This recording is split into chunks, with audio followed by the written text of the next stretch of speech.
In the vast expanse of time, the land now known as Australia stood as a silent witness to the ages, its ancient landscapes holding secrets of civilizations long past.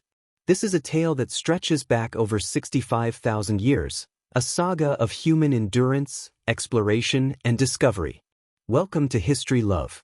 This is a tale of resilience and survival. The very ink with which all history is written is merely fluid prejudice. Imagine a land so ancient that its stories are woven into the very fabric of the earth, etched in the ochre-stained rock, whispered in the winds that sweep across the vast deserts, and sung in the ceremonial chants of its people. This was Australia before 1788, home to over 750,000 Aboriginal people, belonging to more than 400 nations, each with a deep spiritual connection to their lands. Then, like a storm on the horizon, the strangers arrived. When the first fleet landed on the shores of Sydney Cove, led by Captain Arthur Phillip, the sight that met them was not an empty land, as proclaimed by the doctrine of terra nullius, but one teeming with life, culture, and resilience. Aboriginal men and women stood along the shore, spears raised, voices lifted in defiance. They had lived in harmony with the land for tens of thousands of years, moving with the seasons, gathering food, and practicing traditions passed down from generation to generation. Yet the Europeans saw none of this. They saw no fences, no stone buildings, only what they misunderstood as a primitive existence. Lieutenant James Cook had already planted the seeds of this misconception in 1770 when he declared the land unowned, disregarding the thousands of years of stewardship by the Aboriginal people. They were so ignorant they thought there was only one race on the earth, and that was the white race, the late Auntie Beryl Timbry Beller once said. So when Captain Cook first set foot on Wangal land over at Cundall, now called Colonel, he said, "Oh, let's put a flag up somewhere, because these people are illiterate, they've got no fences." They didn't understand that we didn't need fences, that we stayed here for 6 to 8 weeks, then moved somewhere else where there was plenty of tucker and bush medicine, and we kept moving, then came back in 12 months when the food was all refreshed. But the invaders did not understand. With them, they brought more than muskets and foreign customs. They brought disease, smallpox, influenza, measles, wiping out entire communities. What followed was a systematic dispossession, sacred lands stolen, languages suppressed, and traditions outlawed. The Aboriginal way of life was under siege, and yet, against all odds, it endured. The occupants of the land. For thousands of years prior to the arrival of Europeans, northern Sydney was occupied by different Aboriginal clans.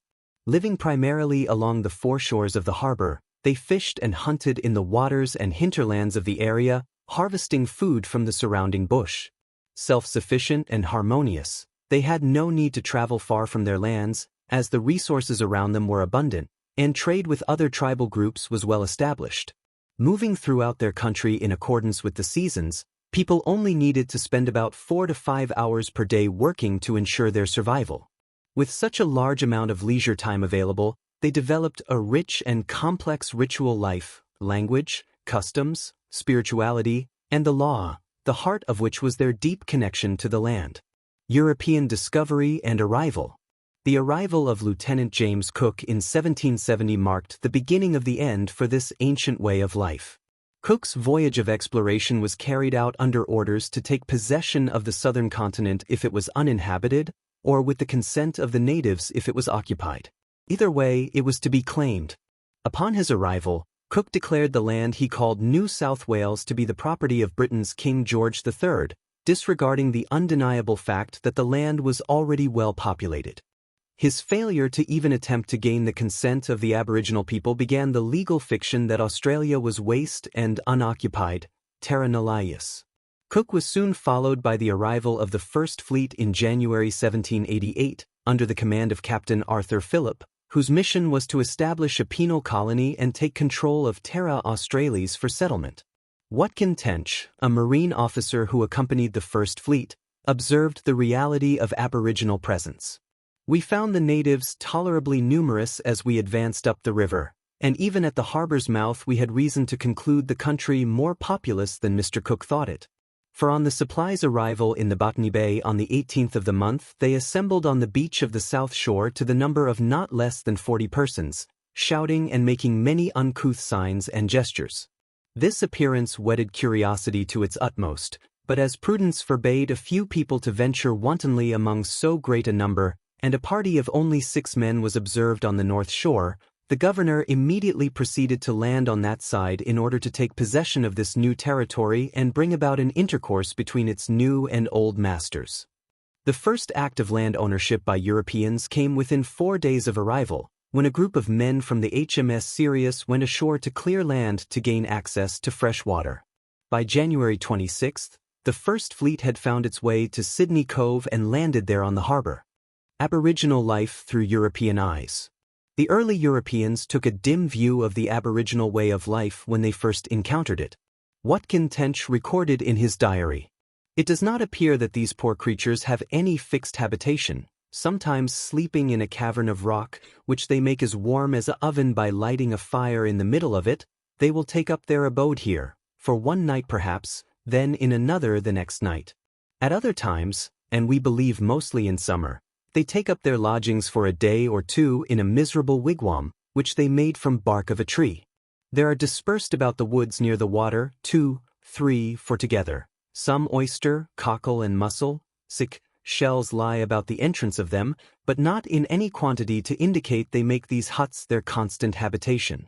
We met with some that seemed entirely deserted. Indeed, it seems pretty evident that their habitation, whether caverns or wigwams, are common to all, and alternatively inhabited by different tribes.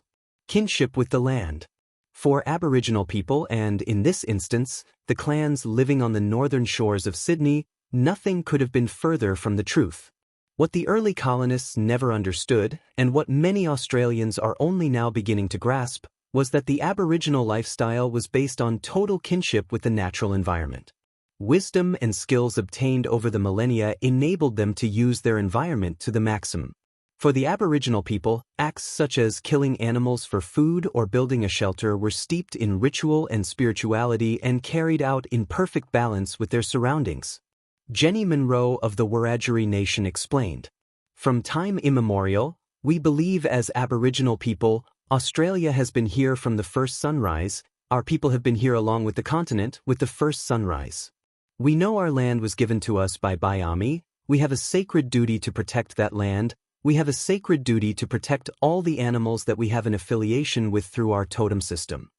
Food was abundant, as was fresh water and shelter. Everything needed for a fruitful, healthy life was readily available. It was not to remain so.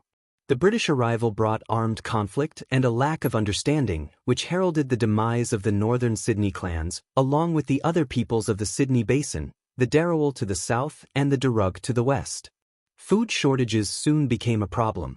The large white population depleted the fish by netting huge catches, reduced the kangaroo population with unsustainable hunting, cleared the land, and polluted the water. As a result, the Aboriginal people throughout the Sydney Basin were soon close to starvation. The struggle for survival. With them, the Europeans brought more than muskets and foreign customs.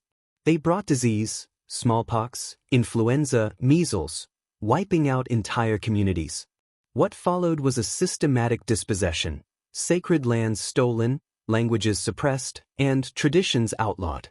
The Aboriginal way of life was under siege, and yet, against all odds, it endured.